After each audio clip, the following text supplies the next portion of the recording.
Hello student, কেমন আছো তোমরা? দেবনাগর স্যার একাডেমি তোমাদের জন্য 2024-এর যে মাধ্যমিক অঙ্কে সম্পাদ্য আছে সেখানে ভিভিআই কিছু সম্পাদ্য আনা হয়েছে। এই তিনটা তোমাদের অবশ্যই পাওয়া, তার জন্য এই তিনটার মধ্যে থাকবেই, এর জন্য এই তিনটা তোমাদেরকে বলা হচ্ছে। দেখো এক নম্বরে কি থাকতে পারে, যেটা আছে দেখো এক নম্বরে জ্যামিতিক উপায় হয় √24, নয় 35, নয় √26, নয় √15 এর মান নির্ণয় করো। দেখো এটা 5টা স্টার আছে, এটা আসার কথা সবচেয়ে বেশি, ঠিক আছে। আচ্ছা এখানে দেখো 35 হচ্ছে 5 সাথে 35 ওরকম করবা, কিন্তু 26-এর ক্ষেত্রে দেখো যখন যেটা ভাগ হবে না সেটা 5 দিয়ে ভাগ করে দেবা, তাহলে দুটো চলে আসবে তোমার, তারপর তুমি এটা করতে পারবা। তো সোজা আছে, এটা হয়ে গেছে। চলো এবার 2 নম্বরে দেখা যাক কি আছে। দেখো 2 নম্বর, 3 সেমি ব্যাসার্ধ বিশিষ্ট একটি বৃত্ত অঙ্কন করো এবং কেন্দ্র থেকে 9 সেমি দূরে একটি বিন্দু পি নাও।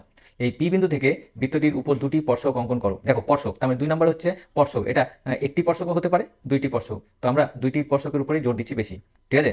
আর যে দুইটি পারবে সে নিশ্চয়ই একটাও পারবে, ঠিক আছে। তো এখানে 2 নম্বর ভিভিআই হচ্ছে এইটা, এই দুটাকে অবশ্যই দেখবা। 1 নম্বর, ঠিক আছে, ভালো করে দেখো, এই যে 1 নম্বর এটা সবচেয়ে বেশি, এখান থেকে ভালো করে করবা, এই বছর এখান থেকে এটা আসার সম্ভাবনা সবচেয়ে বেশি।